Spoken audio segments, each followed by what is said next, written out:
आजादी क्या है? जिसे देखो वही आजादी आजादी आजादी। क्या वास्तव में हम सब आजाद हैं? हम सब मानसिकता के गुलामी के जंजीर में ऐसे जकड़े हैं, ऐसे जकड़े हैं, और हम आजाद अपने आप को कहते हैं। हम आजाद नहीं हैं। आज बच्चे घर पर आते हैं और घर पर आने के बाद कहते हैं कि हमें शॉपिंग करने जाना, हमें शॉपिंग करा दीजिए, हमारे पिताजी को बुलाइए, कहाँ है, हमको शॉपिंग जाना। शॉपिंग क्यों जाना है? बोले फ्लैग खरीदना है। बोले फ्लैग क्यों खरीदना भाई? तो बोले कल कल जो है इंडिपेंडेंस डे है, कल हमारा स्वतंत्रता दिवस है, कल हमारा गणतंत्र दिवस है, रिपब्लिक डे है। अरे अगर बच्चों को हिंदुस्तान के प्रति, भारत के प्रति अगर निष्ठता होती, उनके वो महत्व को समझ रहे होते, तो कम से कम वो इस उत्सव को मनाने के लिए शॉपिंग का नाम तो बिल्कुल नहीं देते। उनमें वो भाव ही नहीं, वो झलक ही नहीं रहा है। और बहुत कष्ट होता है कि बच्चे साल में 2 बार कहते हैं कि हमको फ्लैग खरीदना है, और आपने क्या सोचा कि आप आजाद कर देंगे? आप बच्चों में वो उत्सुकता, वो राष्ट्र के प्रति प्रेम, वो सजगता, वो सनातन धर्म के प्रति निष्ठा आप ला लेंगे? केवल एक दिन आप फ्लैग लेकर के, आप झंडा लेकर के पूरे सड़क पे, पूरे रोड पे आप परेड करा देंगे, और देशभक्ति कुछ गानों पर या फिर अन्यथा अन्यथा कुछ गानों पर, गीतों पर आपने नृत्य करा दिया, डांस करा दिया, और आप इसको देशभक्ति कहते हैं? आप इसको राष्ट्र के प्रति निष्ठा कहते हैं? हमें समझ में नहीं आता है कि क्यों बच्चों के जो जितने पीरियड्स चलते हैं, क्लास पीरियड्स, उस पीरियड्स में एक पीरियड्स ऐसा क्यों नहीं चलाया जाता जिसमें बच्चों को देश के महान विभूतियों के बारे में बताया जाए? हमारे देश में कितने कितने महापुरुष हुए हैं, कितनी कितनी वीरांगनाएं हुई हैं, उनके बारे में क्यों नहीं बताया जाता? वो एक नन्हा सा बालक कैसे कैसे बड़ा होकर के एक दिन वो भगत सिंह बना, आजाद भगत सिंह।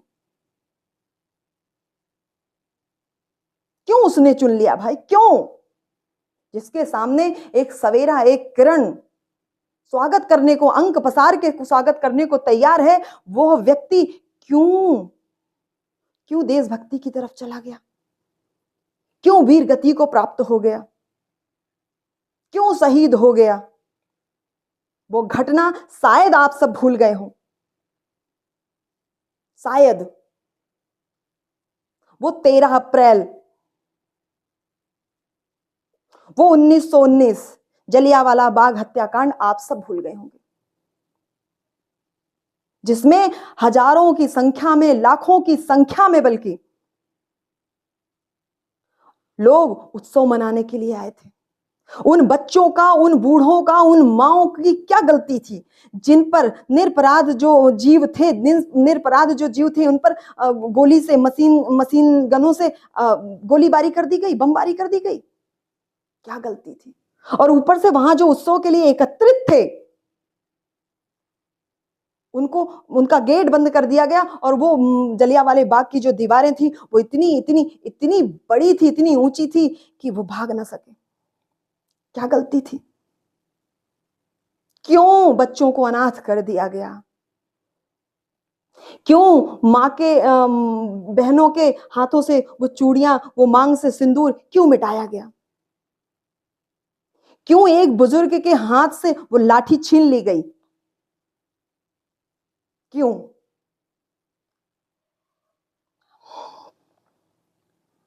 वो भगत सिंह, उसकी एक आप बीती कथा है,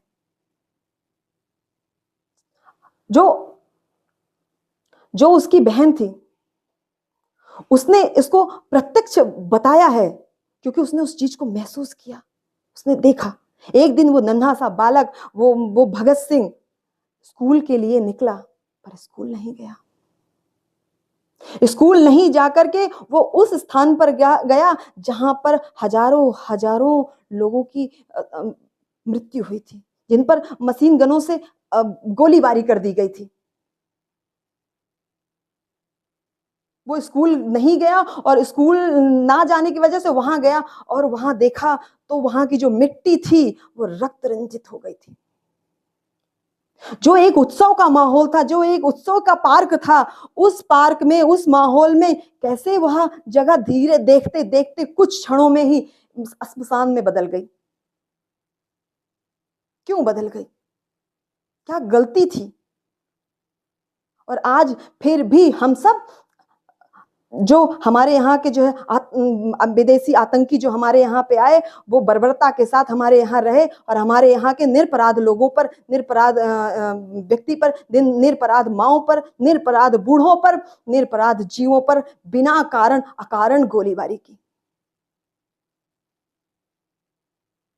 क्यों उन्हें नहीं बताया जाता बच्चों को? क्यों हमारी शिक्षा पद्धति को, क्यों हमारी राष्ट्रीय शिक्षा पद्धति को नहीं सुधारा जा रहा है? हमारे देश में इतनी सारी डिग्रियां हैं, उन सब के लिए कहते हैं कि सारी व्यवस्थाएं हैं, क्यों हमारे यहाँ के कुछ चुनिंदा टीचरों को जो डिग्री पर ना जाए और उनकी काबिलियत को देखा जाए, जो वाकई में व्यक्ति को सुधार करे, बच्चों का निर्माण करे, ऐसे बच्चे तैयार करे, ऐसी एक युवा पीढ़ी तैयार करे जो वर्तमान में आने वाली किसी भी विषम परिस्थिति का सामना डटकर करे। और वो समय देर नहीं, वो समय देर नहीं कि वो समय फिर आएगा यदि आप इस प्रकार ही बने रहे, इसी प्रकार रहे और चेते नहीं तो वो समय देर नहीं। अभी तो हम मानसिकता के गुलाम हैं, अभी हम मानसिकता के गुलाम हैं और फिर कब हम गुलामी की जंजीरों में जकड़े जाएंगे पता भी नहीं चलेगा। ये हमारी सनातन संस्कृति नहीं, ये हमारा सदाचार नहीं, ये हमारी सभ्यता नहीं, ये हमारा खान पान नहीं, ये हमारा आचार विचार सदविचार नहीं, ये हमारा व्यवहार नहीं, जो हम सब जी रहे हैं, जो हम सब कर रहे हैं। हमारी शिक्षा नीति पर कार्य करना होगा। सबसे बड़ी बात है कि ये हर बार जो हर साल छोटे छोटे बालकों की जो पुस्तकें बदली जाती हैं, इनका बदलने का कोई अभिप्राय नहीं, कोई श्रेय ही नहीं। एक श्रेय है धनोपार्जन। कैसे धनोपार्जन किया जाए, एन केन प्रकारेण कैसे धनोपार्जन किया जाए। बालक यदि गर्त में जाता है तो गर्त में जाए। इसलिए शिक्षा नीति पर कार्य करना बहुत जरूरी है। अगर हमारी राष्ट्रीय शिक्षा प्रणाली सुधरेगी तभी हमारे बालकों का भविष्य सुधरेगा। शारीरिक ही नहीं, मानसिक, बौद्धिक और आध्यात्मिक दृष्टि से अगर देखा जाए तो उनका सर्वांगीण विकास होगा जब हमारी राष्ट्रीय शिक्षा प्रणाली सुधरेगी, जब हमारी राष्ट्रीय शिक्षा प्रणाली पर कार्य किया जाएगा, जब हर वर्ष प्रतिवर्ष उनके पुस्तकों को नहीं बदला जाएगा। क्यों एक पीरियड महान विभूतियों के नाम से नहीं चलाया जाता है? क्यों नहीं बताया जाता? हर रोज उन्हें क्यों नहीं जागरूक किया जाता है? क्यों?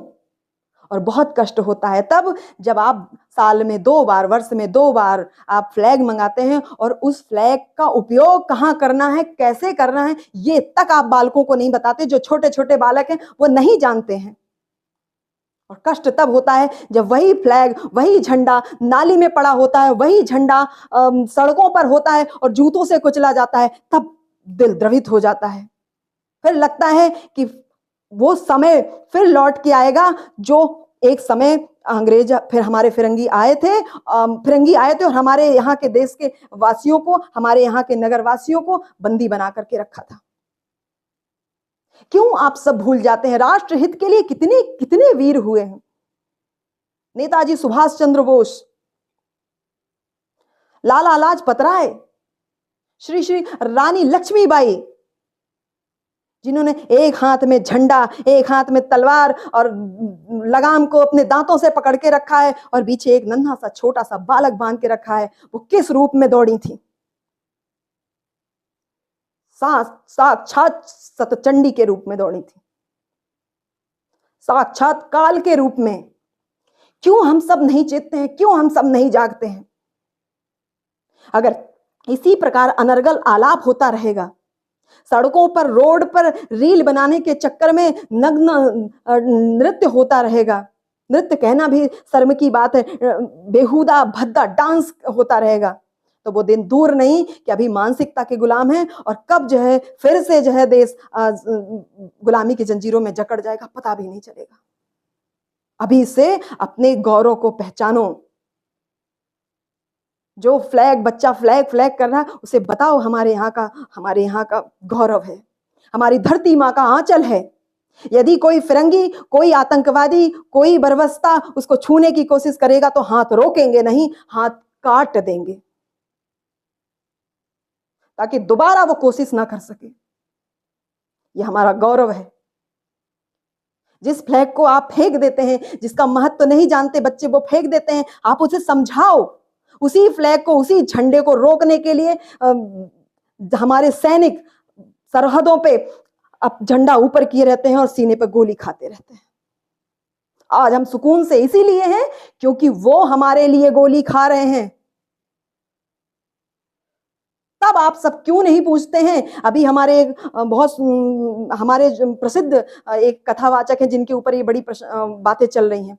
उनसे पूछा जा रहा है कि आपको किसने अधिकार दिया कि आप वस्त्र पहनने के लिए रोको? आपको किसने अधिकार दिया कि आप ऐसा करो? वो थोड़ी से मुस्कुराए और कहते हैं शास्त्र ने। नहीं, शास्त्र ने तो दिया है, लेकिन हमारी धरती माँ ने दिया है। और अगर ये धरती को हम वसुधैव कुटुंबकम के रूप में मानते हैं, इस परिवार के रूप में मानते हैं, तो आप सब हमारे भाई बहन हैं, आप सब हमारी माताएं हैं और तुम्हें अगर गलत करोगे तो रोकने का पूरा अधिकार है हमें। बस चलेगा तो जहर देके मार भी देंगे, क्योंकि हमारे यहां राष्ट्र हित के लिए, अपना स्वाभिमान बचाने के लिए, अपना गौरव बचाने के लिए, अपना सतीत्व बचाने के लिए एक नहीं अनेकों परचम लहरा रहे हैं। रानी पद्मावती कैसे अलाउद्दीन खिलजी को धूल चटा के रख देती है, कैसे वो जौहर कर लेती है, और उसका समर्थन अनेक रानियां करती हैं। अनेक रानियों को लेकर वो जौहर कर जाती है और उसी समय अलाउद्दीन खिलजी की सबसे बड़ी हार होती है। वो उनके चौखट पे आकर भी धूल चाट लेता है।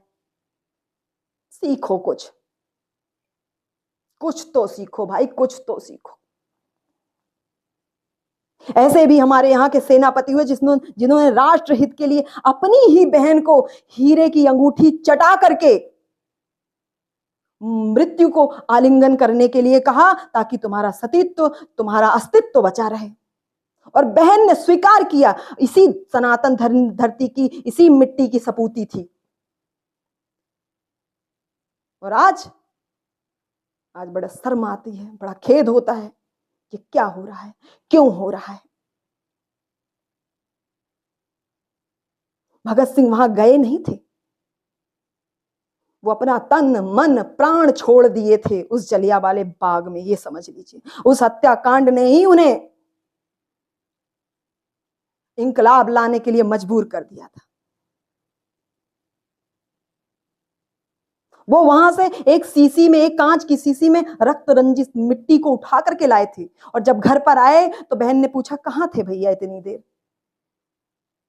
तो बोले, आओ बहन मैं दिखाता हूं।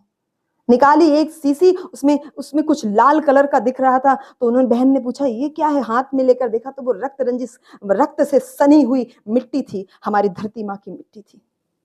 जब हमारे देश के बालक शहीद होते हैं तो हमारी माँ, हमारी धरती माँ का छाती गदगद हो जाती है और छाती में इतना पीड़ा होती है कि कोई आतंकी, कोई बर्बर अंग्रेज आकर के हमारे सपूत के छाती में गोली लाग के चला गया। कितनी शर्म की बात है। और इन सब का सुधार होगा। हमारा एकमात्र लक्ष्य है राष्ट्रीय शिक्षा प्रणाली को सुधारना, ताकि हम एक ऐसी युवा पीढ़ी को तैयार कर सकें जो हर वक्त किसी भी विषम परिस्थिति को, किसी भी चुनौती को सामना करने के लिए हर वक्त तत्पर रहे। हम सबको हर वक्त ये जितने शास्त्र विद्या थी, शस्त्र विद्या थी, हमें सीखना चाहिए। हमें अपनी बच्चियों को, हमें अपनी बालिकाओं को सनातन धर्म की, अध्यात्म की शिक्षा देनी चाहिए। और ये सब आएगा तब जब आप आध्यात्मिक होंगे, जब आप अध्यात्म की ओर झुकेंगे, अध्यात्म को समझेंगे। सभ्यता क्या है, संस्कृति क्या है, राष्ट्र हमारे लिए क्या है, धरती हमारे लिए मां है। अगर हम वसुधैव कुटुंबकम की धारणा रखते हैं, अगर हम हर वक्त अपनी पूजा के बाद आपके लिए, पूरे परिवार के लिए, पूरे संसार के लिए प्रार्थना करते हैं, सर्वे भवन्तु सुखिनः, सर्वे सन्तु निरामयाः, सर्वे भद्राणि पश्यन्तु मां कश्चित् दुःख भाग् भवेत्। लेकिन आप यदि हमारे ऊपर छाती पर आकर मूंग दलोगे तो रोकेंगे, तो समझाएंगे भी, और नहीं समझाए तो एन केन प्रकारेण जतन भी किया जाएगा।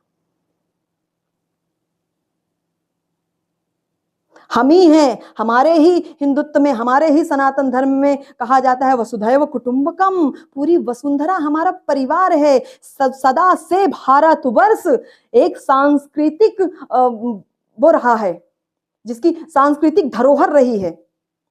आज हम सब भाग रहे हैं पाश्चात्य सभ्यता की ओर, भाग रहे हैं अंग्रेजी की ओर। शिक्षा भी कैसी होनी चाहिए? शिक्षा होनी चाहिए कि जिस देश की शिक्षा है, जिस जहां के लोग हैं, उस भाषा में शिक्षा होनी चाहिए। हमारे बारे में आप चर्चा कर रहे हैं और हम ही को मालूम नहीं है। हमारे बारे में आप निर्णय कर लेते हैं और हमें ही मालूम नहीं है। क्यों? क्योंकि हमें उस भाषा का ज्ञान नहीं है। उस भाषा का ज्ञान नहीं है तो आप हमारे लिए कुछ भी निर्णय कर लेंगे। नहीं, हमारी शिक्षा, हमारी शिक्षा पद्धति हमारी ही भाषा में होनी चाहिए। अनेक देश में भाषाएं हैं, कई प्रकार की भाषाएं हैं। सब भाषाओं को जानना उत्तम है, लेकिन अपनी भाषा में पराकाष्ठा को छूना सर्वोत्तम है।